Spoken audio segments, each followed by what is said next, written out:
Well, Formula One's back in the USA for the first time since 2019. That's a big change, of course, for the feel of the championship and for Formula One in general. Great to be in Texas. But having said that, it's pretty much the same feel to Formula One as we know it on the track, because Mercedes still have the slight performance edge over Red Bull Honda. As we've been talking about, I don't want to drone on about it forever, but as we've been talking about ever since Silverstone, ever since those stiffer rear Pirellis came into vogue, Mercedes and, gotta say, the Aston Martin, the sort of Mercedes clone car, have been looking pretty good. And Aston Martin here, get onto this in a second, looking very, very impressive as well. No real surprise, just wonder where they've been for the last 4 or 5 races, just sort of general mix-ups, dramas with the drivers, making mistakes, various things going on, but here they are looking very good. Anyway, right at the front, Valtteri Bottas and Lewis Hamilton looking very, very sharp in the Mercedes, although Sergio Perez in the Red Bull Honda doing an excellent job today. Again, we'll get onto that in 1 minute. Looking at the times, it is Valtteri who is actually the most impressive of the lot, 34.8 in FP1 this morning. The track was a little bit slower this afternoon and Sergio Perez almost matched that time, but that was an afternoon really where Mercedes had their focus on running more fuel in the car and getting longer runs, so we shouldn't read too much into that at the moment. Lewis Hamilton actually matched Valtteri's time, but it was deleted because he went just over the white line coming out of the last corner. You know, this isn't a question of are you a Lewis fan, are you not a Lewis fan? To my feel, I don't know how much he would have lost there. I guess maybe certainly less than a tenth, I would have thought. He was the inside rear wheel was about that far away from the white line. So 34.8, that lap time was completely discounted, so you shouldn't read too much into the 35.3 that you see if you just go on the internet and see where he was today. He was right there with Valtteri, very, very quick. But 34.9 was not a slow time by Sergio Perez in the Red Bull Honda. So where is Max Verstappen? Let's get on to this whole business of Sergio being quick in the Red Bull. I mean, the thing about Austin, and I don't know how to phrase this, but you know, Long Beach, Watkins Glen, we've been to some amazing circuits. Even Detroit was fabulous, I thought. Indianapolis, really missed the Indianapolis Formula One circuit as well. Austin is, you know, it's a beautiful circuit, isn't it? With its stripes and its stars, and it's out there in Texas, and it's not far from Austin, which is a great town.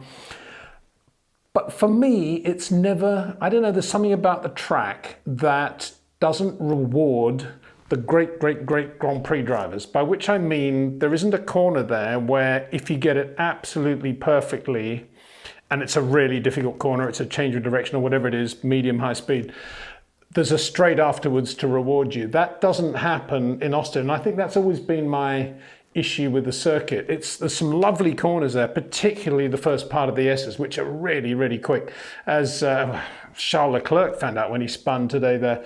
It's a really, really quick part of the circuit, really impressive to watch. And then there's a long, long corner towards the end of the lap as well. 4 apices, I think, sort of modelling it on Turkey, but it's a right-hander instead of a left-hander. And those are really impressive corners to drive. And I can completely understand that if you talk to any racing driver, particularly a Formula One driver, about driving around Austin, they'll say, oh yeah, lovely track, love it, undulation, change of direction, all the rest of it. But in terms of being an exact test of the sort of things that I think we enjoy talking about on this channel, which is how one great driver is doing something slightly different to another, perhaps not so great driver. Austin's a really difficult circuit, and I was thinking just a couple of days ago, you know, I think I'd be very surprised if Sergio Perez isn't really quick this weekend, partly because we've got Mexico coming up, and he's a sort of driver, a bit like, I've said this before, a bit like Riccardo Patrese, that kind of responds to its contract time or its local race time, get your act into gear, and Sergio was always going to be quick in that respect, I think, here. I mean, Austin's obviously very near Mexico and lots of Mexican fans there. And then beyond that, it's a circuit where if you do everything right and you've got really good feel for the back end and traction and just getting the traction right, which Sergio always has had, then you're never going to be slow there if you're in a quick car. And so it proved. You know, Max had traffic this afternoon, and he looked a bit sort of, you know, didn't really get with the rhythm in the morning. Again, more traffic than anything else. So again, shouldn't read too much into it because tomorrow is another day. But, this is a circuit where it's not going to be easy for Max actually to do a considerably better job than Sergio Perez. It's a circuit where Sergio will be pretty near to him, I think. And obviously, in terms of Mercedes, Valtteri Bottas quite capable of beating Lewis Hamilton around Austin if the variables don't get too out of control. If oil comes in halfway through the race, which was the case when Nico was leading a few years ago, remember, and it suddenly lost the feel and the balance of the car, and Lewis just drove around him. But given relatively linear variables, if that's the right phrase, Valtteri will be right there as well. So you know the times, I think. I mean, bear in mind that the second session was hotter, and it was, some drivers went quicker in the second session, some didn't. For me, the most interesting aspect of the whole day was when they were running fuel, which was the back end of FP2 in hot weather, and we saw some really good 9, 10, 11 lap runs by a lot of drivers on an assortment of tyres. I mean, the most impressive thing all day, I thought, actually, was Sebastian Vettel, who's going to be starting from the back of the grid, power unit change and all the other stuff that comes with it. Just on that subject, Valtteri actually has a five-place grid penalty, changing the internal combustion engine only, whereas George Russell and Sebastian Vettel are both starting from the back of the grid due to multitude of power unit changes. But anyway, having said all that, Sebastian, no surprise, working on the hard tyre, because that's the tyre obviously on which he's going to start from the back of the grid. It did a 41.6, and 41.6 actually isn't a slow time anyway on fuel. But the impressive thing was that at the end of an 11-lap run on the hard tyre, he did a 41.9. That's really, I mean, that says quite a lot about Sebastian's consistency, but also it shows how good that hard tyre is. And I think that will have got everybody's attention when they look at the data. As I speak, actually, they're all in the debriefs now, all probably going, wow, look at what Sebastian did on his last lap, 41.9, that's impressive. So Valtteri was quickest on full tanks, 40.5. This is all on the medium tyre. He did a good long run as well, but much more degrading of the medium, obviously, than the hard tyre. And then Lewis and Sergio Perez, 40.9 on the medium tyre. So they were joint second, if you like. Lewis, historically, on long runs on a Friday, isn't necessarily the fastest racing driver in the world. You always get the impression that when Lewis is starting his long run, there's 20, 25 minutes to go, you get the feel that he's thinking, no, I don't really want to be doing this. I'd rather be doing a quick lap or, I don't know, back at the hotel or whatever. Anyway, 40.9. So he's within half a second of Valtteri, who's on a crest of a wave, obviously, and looking really good. But interestingly, Sergio matching Lewis on that full tank run. And that, I think that is the difference, isn't it? You've got Valtteri 4.5, and you've got the Red Bull at 40.9. Yeah, that's where we're at. The Mercedes is the quicker car. In terms of top speed, very, very similar top speeds. The Aston Martin actually slightly quicker than both of them, and the Ferrari a little bit behind. I'll get onto the Ferrari in a minute. Just go through the full tank run so we can just get a picture of where it's going. So Max did a 41.2, so he was fourth quickest, if you like, on full tanks. A little bit slower than Sergio, and again, it wasn't the greatest of runs. He was talking at one point about the rears were locking and this wasn't quite right, and we've seen this before with Max, a little bit like Lewis. Come Saturday, he's a different driver in a different car almost, and we shouldn't again read too much into that. So he's right there basically with heavy fuel load. And then the amazing Lance Stroll, he did an incredibly long run on the medium tyre and was really good, 41.6. And at one point he was P1 in the afternoon, looking, just like, where have you been, Lance Stroll? Because he has done this sort of thing before. As I say, no real surprise in reality for those of us that know the team there and the good people at Aston Martin. It's not so much, wow, they're looking good here in Texas. It's, where have you been for the last couple of months? So yeah, good to see them. Sebastian Vettel also 40. Now the interesting thing here, Lance did a 41.6 on the medium, quickest tyre on full tanks with the medium, and Sebastian did a 41.6 on the hard. So he's looking really good actually from the back of the grid. But it is, I guess we need to say here, starting from the back of the grid, not the greatest of things in Austin, because more than ever before, I think, the circuit looked just cluttered with cars. There were a lot of incidents in traffic with people calling. I mean, at one point, I think Max, and I'm pretty sure it was Lewis. It might have been Valtteri, so excuse me if it was. But looking at I think it was Lewis. He was alongside.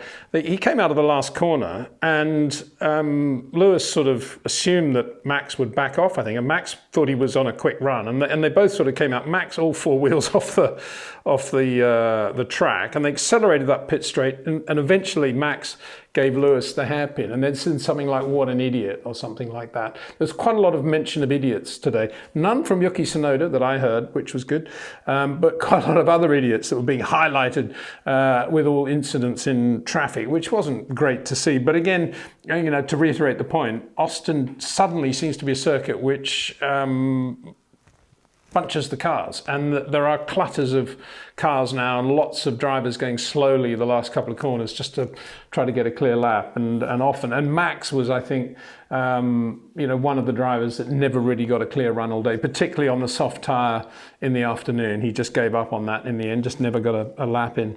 So it was a bit, it wasn't like Monaco, but it was certainly not great, which is odd, isn't it? Because it's a very long straight in Austin, so you'd imagine that long straight would break up the lap, and you would, that wouldn't be that bad, but it is. There's a lot of traffic there, oddly.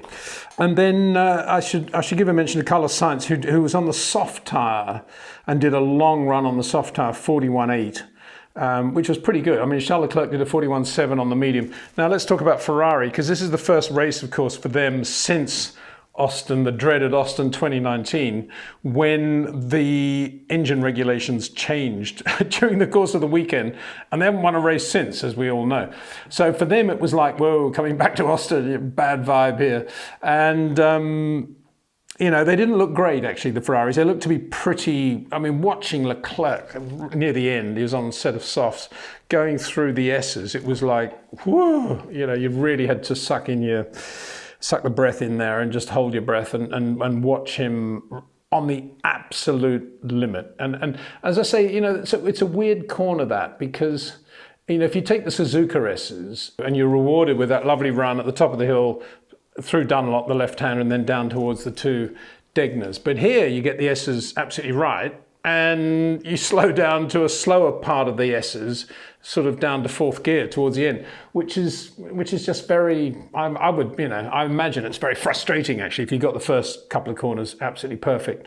But anyway, watching Charles there, you realise how little inherent downforce the Ferrari has relative to a Red Bull, to a Merc, and to an Aston Martin around Austin for sure.